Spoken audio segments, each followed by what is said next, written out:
સુરત શહેરના ઓલપાડના ફાર્મ હાઉસમાં સગીરા પર બળાત્કાર કરનાર બિલ્ડર કિશોર દાયારીને આખરે અમરોલી પોલીસે ઝડપી।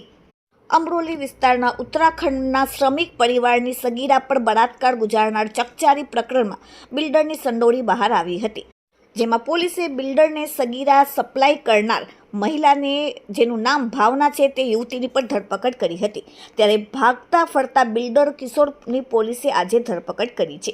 અમરોલીમાં રહેતા અને મૂળ ઉત્તરાખંડના વતની શ્રમિક પરિવારમાં 16 વર્ષીય સગીરા માતા સાથે એમ્બ્રોઇડરીનું કામ કરે છે અને પરિવાર 2 વર્ષ અગાઉ અંકલેશ્વરમાં રહેતો હતો। અહીં ભાવનાબેન બાબરિયા રહેવાસી ચાલ પંચબત્તી ભરૂચ સાથે તેમની ઓળખાણ પણ થઈ હતી।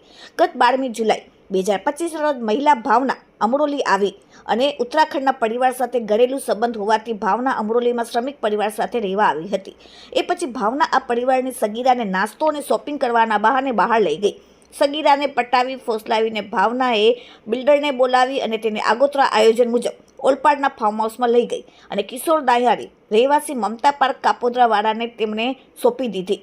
ફાર્મમાં ભાવના આમ તેમ આટા ફરતી હતી, અન્ય રૂમમાં આરામ કરતી હતી। બીજી તરફ ફાર્મ હાઉસમાં રૂમમાં કિશોર દાયારીએ કેફી પીણું પીવડાવીને સગીરા સાથે દુષ્કર્મ આચર્યું। આ ચકચારી બનાવ પછી પોલીસે ભાવના બાબરિયાની ધરપકડ કરી, જ્યારે ભાગતા ફરતા બિલ્ડર કિશોર દામજીભાઈ દાયારીને અમરોલી પોલીસે ગઈકાલે દબોચીને ધરપકડ કરીને કાયદેસરની કાર્યવાહી કરી।